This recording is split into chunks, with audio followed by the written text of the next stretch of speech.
continuamos porque vamos a hablar sobre, bueno, la situación comercial que ahora se ha estado un poquito desapercibida porque hemos pasado hablando de paros, pero el ministro de la Producción y Comercio Exterior e Inversiones del Ecuador, Luis Alberto Jaramillo, ha asegurado que el gobierno tiene una propuesta de Estados Unidos para que distintos productos agrícolas ecuatorianos puedan ingresar a su mercado sin aranceles, algo que se venía esperando y que de hecho hay mucha expectativa, entre ellos, por ejemplo, el banano, la fruta más exportada del país. Esta propuesta es parte de las negociaciones que mantiene Estados Unidos y Ecuador para reducir aranceles especiales impuestos por la administración del presidente Trump. Recordemos, a inicios de agosto, en donde pues los productos ecuatorianos empezaron a gravarse con el 15%. Esta propuesta, que aún no se conoce exactamente cuántos productos son, pero sí se conoce que está el banano incluido, podría volver a la situación previa a los aranceles de Trump, puesto que el banano junto al camarón, el cacao, son los tres principales productos de exportación de nuestro país, y ingresaban a los Estados Unidos libres de aranceles, pese a que no existía un acuerdo comercial entre los dos países. Y bueno, sabemos que Estados Unidos es obviamente uno de los principales destinos de las exportaciones de nuestro país, especialmente del banano ecuatoriano, con ingresos que se han reportado por 377 millones de dólares entre enero y agosto solamente en este año, lo que supone un incremento del 14% respecto al mismo periodo del año pasado. Bueno, todavía el acuerdo no está cerrado, ha dicho Jaramillo. Es una propuesta que tiene Estados Unidos y que se nos ha anticipado. Y bueno, ¿qué oportunidades abre esta situación? ¿Qué podemos conocer al respecto? Estamos con Daniel Legarda, quien fue ministro de la Producción y conoce muy bien estos temas. Y bueno, ¿qué expectativa se puede tener respecto a que se dé cero el arancel para sobre todo productos como el banano ecuatoriano? Bienvenido, Daniel, gracias por acompañarnos y bueno, ¿cómo ve esta situación? Hola, estimada Verónica Andrés, muy buenos días. Gracias también por la invitación y saludos a su audiencia. Un tema que se ha venido conversando desde inicios del año, prácticamente cuando Estados Unidos inició todo el tema de su nueva política arancelaria, ¿no? Y en esta última etapa, que ha habido mucha incertidumbre, continúa de hecho habiendo mucha incertidumbre a nivel global, no solo en Ecuador. Lo que hemos conocido es, primero, el incremento de la tarifa arancelaria que Ecuador venía pagando. En el mes de julio conocimos que se incrementó del 10 al 15%. Ese hecho puso un poco más de presión, diría yo, en varios de los productos de exportación por su situación competitiva frente a otros países proveedores en el mercado. Deterioró las condiciones en la práctica, para que la gente nos comprenda, deterioró las condiciones de competencia de los productos ecuatorianos en Estados Unidos. Esto hizo aún más urgente el poder tener algún tipo de entendimiento sobre cómo está procediendo la política y qué se puede esperar. Y a pesar de que ha sido poca la información en general que ha podido trascender, durante el mes de inicios de septiembre, mediados de septiembre más o menos, trascendió un nuevo cambio desde la Casa Blanca en los diferentes decretos ejecutivos que se han emitido sobre este tema, que son muchísimos, es muy difícil de seguirle la pista. Y uno de ellos en particular establece la posibilidad de que los Estados Unidos pueda reducir aranceles para un listado de determinados productos, ¿sí? Claro. Ese último decreto, de los últimos decretos, es el que de alguna forma evidencia aquellos productos que podrían tener una reducción de arancel, de la tarifa, de la sobretasa arancelaria que aplica Estados Unidos, y también aquellos que no van a decrecer en esa tarifa arancelaria, ¿sí? Y esto de alguna forma ya puede dar algunas luces de por dónde pueden ir los temas para los acuerdos a los que Estados Unidos, a los que se refiere este decreto, los que llegue con los diferentes gobiernos, ¿no?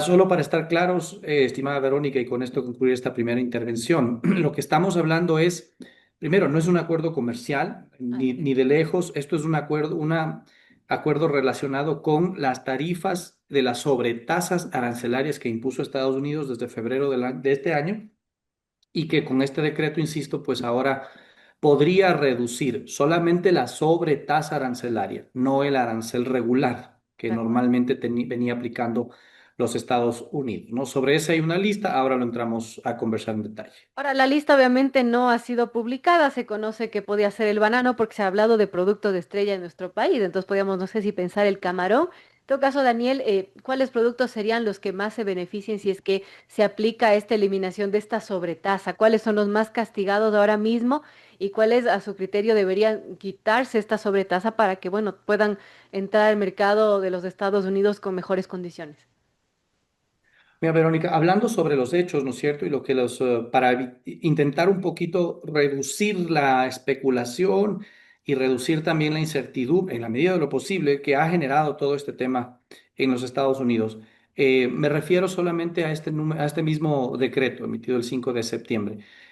Ahí se estableció esta lista, como yo he mencionado, de los productos en donde sí se puede reducir aranceles potencialmente y aquella lista donde no se puede reducir aranceles. Si aplicamos esta lista para los productos de Ecuador, vemos que hay un mix.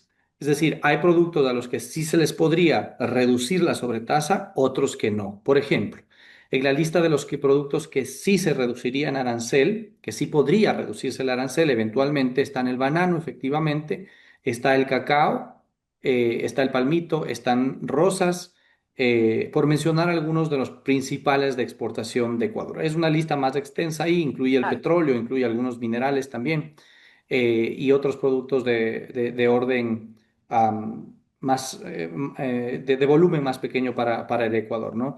¿A qué hace alusión a esa lista? Y el propio decreto así lo menciona, es los productos en que Estados Unidos no produce o los produce en una manera insuficiente. Y sobre esos dice, ok, sobre esta base sí se podría reducir aranceles dependiendo del acuerdo al que lleguemos con los otros países. Y al contrario, la lista o los que están excluidos de esa lista, en cambio, ahí están productos como el camarón. Ujú. Según este decreto, pues lo que nos está diciendo es no se va a reducir el arancel sobre ese producto. Y están muchos otros productos que son ya de índole a productos procesados, por ejemplo, congelados de frutas, otros tipos de flores que no son rosas, alimentos procesados, chocolates, algo de maquinaria, De acuerdo. textiles. Todo eso está en la lista que no se va a reducir el arancel según el último decreto de la Casa Blanca, ¿no?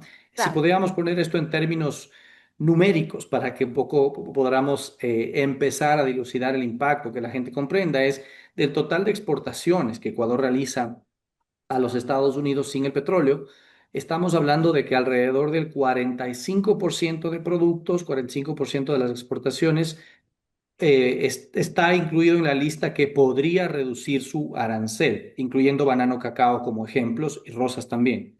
Y 65% aproximadamente está en la lista que no podría reducir el arancel, incluyendo camarón y otros productos también principales, uno de atún también que es importante ahí, ¿no? Entonces, queda un mix en este sentido. Y las definiciones finales, eso sí serán las autoridades las que tienen mejor información para poder saber exactamente cuál es el resultado final. No hay una fecha, ¿no?, establecida para conocer definitivamente cuándo se podría eliminar esta sobretasa a los aranceles.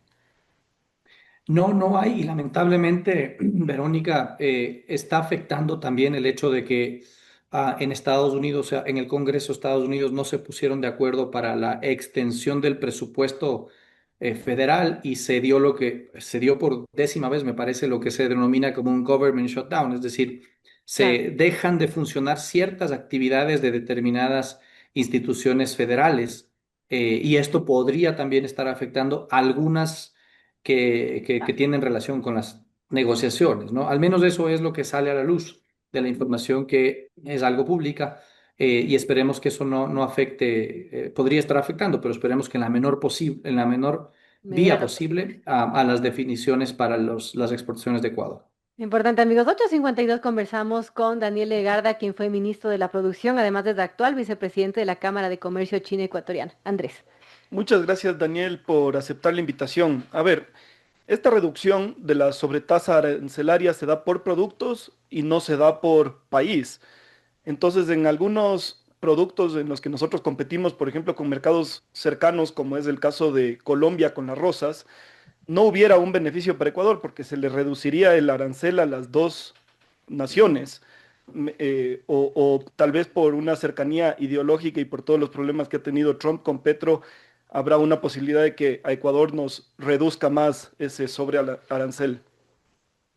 Es una excelente pregunta, Andrés, y estamos acudiendo a un escenario de muchísima incertidumbre, como yo decía, y cambios en donde normalmente no se debería aplicar la política por el color de la bandera, ¿sí? O por el gusto o aprecio o desaprecio que se tenga, afinidad o desafinidad, la palabra correcta, por un gobierno o no, sino porque las reglas están claramente establecidas. Ese escenario claramente no es el actual. Estamos acudiendo a un nuevo escenario en donde hay un golpe en el timón en ese sentido. Entonces, hay una probabilidad de que con lo que ha pasado este fin de semana en Colombia, el anuncio de Estados Unidos, ¿no es cierto?, sobre el presidente Petro como un agente importante que no colabora con el narcotráfico, con la lucha contra el narcotráfico, eso eventualmente Estados Unidos decida en que se vuelve un arancel para Colombia.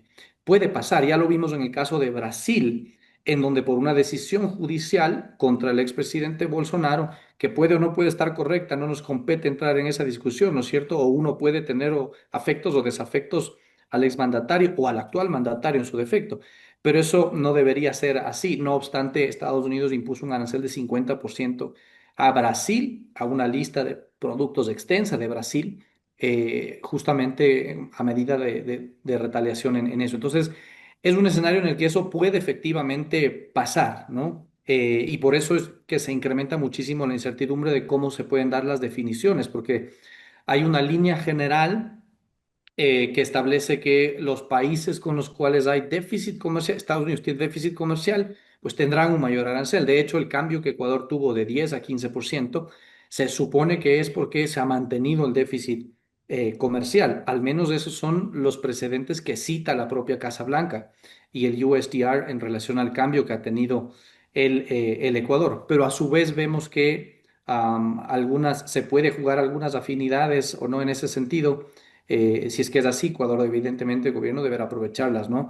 Pero lo cierto es que esto es importante tu pregunta porque no hay una respuesta concreta, es un ámbito de mucha incertidumbre al final del día y eso hace que la afectación en la relación comercial, en la perspectiva sobre el comercio con Estados Unidos, esté severamente afectada. Y esto es un poco contradictorio porque las importaciones totales en Estados Unidos han incrementado en las estadísticas que tenemos, al menos en lo que va del año, ¿no?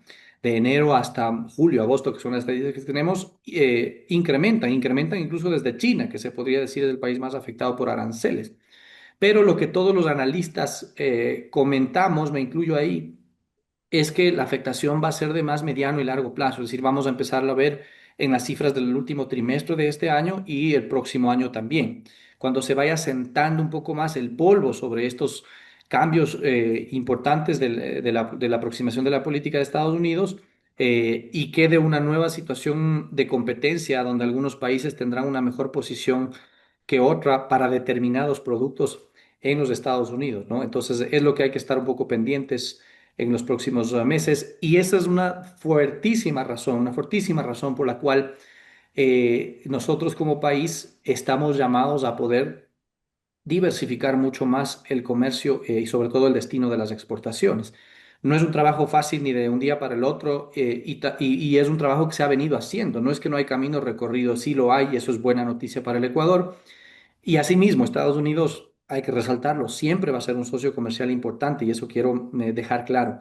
Ha sido, es y será un socio vital, fundamental para los mercados, para Ecuador, para la producción de Ecuador, la exportación y todo. Hay que buscar alternativas todavía en ese mercado, pero implica que tanto gobierno como empresas también puedan dedicar un poco más de esfuerzos a esa diversificación, sobre todo apuntando a aquellos destinos donde tenemos ya un tratado de libre comercio. Y justamente viene la pregunta de qué pasa con un mercado tan grande como la China, porque tengo el dato que durante el primer semestre de este año las exportaciones ecuatorianas hacia la China crecieron un 11,6%, con el camarón, el banano, el cacao como principales productos enviados, que, bueno, en medio de esta guerra comercial que también existe entre Estados Unidos y la China, ¿cómo ve el Ecuador a la China en estos momentos y qué debería aprovechar sobre todo? Creo que hoy más que nunca cobra mayor valor el tener un tratado de libre comercio en vigencia y que está implementándose ya por segundo año. Este y otros en su defecto, ¿no? Y grandes y pequeños, todos suman en este objetivo de diversificar un poco esos mercados. Hablo del acuerdo con Corea del Sur, que se firmó recientemente y se espera que entre en vigencia el siguiente año. El de Costa Rica, que es pequeño, pero de todas maneras puede ayudar a un segmento de la producción. Todos ayudan para diversificar. En el caso puntual de China, en las estadísticas de Ecuador hablan de un 13% de crecimiento en los no petroleros, más o menos, pero las estadísticas chinas hablan de un 21, 22% de crecimiento, es decir, allá hay un mayor, se registra un mayor crecimiento por diferentes razones. Y hay algunos nuevos productos que se están viendo que incrementan, por ejemplo, productos de madera, productos congelados de frutas, derivados de cacao, aunque todavía son rubros que en relación al camarón, por ejemplo, Claro. son más pequeños. No obstante, vamos viendo que sí se está generando un poquito más de esa diversificación. Todavía hay un reto y un trabajo enorme por hacer. Y es por eso que desde la Cámara Ecuatoriano-China, en donde soy su vicepresidente de directorio, estamos trabajando mucho para poder enfocar esfuerzos en esa parte, en la parte de diversificación de exportaciones. Porque hemos visto algo Verónica Andrés, que es fundamental, que es, bueno, la herramienta está ahí, hay algunos que lo están aprovechando, pero para el sector productor, para el sector exportador de Ecuador en general, este es un mercado nuevo. Y hay a veces este desconocimiento sobre el mercado, los gustos del consumidor, la normatividad, que hay que hacer un poco para empezar a topar base con el gigantesco mercado de China, ¿no? Y es por eso que se ha planificado un importante evento por las circunstancias que ustedes mencionaron también de realidad nacional, el paro extendido y demás, la fecha se ha tenido que mover. No obstante, hacia el mes de enero inauguraremos el año con un excelente evento dedicado a las exportaciones a China. Y desde ya, pues la invitación para que puedan revisar la página de la Cámara de Comercio Ecuatoriano-China para ver las nuevas fechas en enero del 2026 y el llamado a que puedan acompañar este importante evento donde estarán autoridades locales, el embajador China, las entidades llamadas un poco para también acompañar la apertura de mercados como Agrocalidad, ARCSA y por supuesto la experiencia de exportadores que ya han estado en esos mercados para poder aprovechar de mejor manera la herramienta ya en vigencia. Importante información y quiero agradecerle a Daniel Legarda, quien fue ministro de la Producción, actual vicepresidente de la Cámara de Comercio China Ecuatoriana. Hablamos un poco de, bueno, esta expectativa que existe respecto a que se elimine esa sobretasa arancelaria que nos impuso los Estados Unidos y también las oportunidades de nuevos mercados que tiene el Ecuador. Gracias, Daniel, por acompañarnos en esta mañana. Un gusto siempre.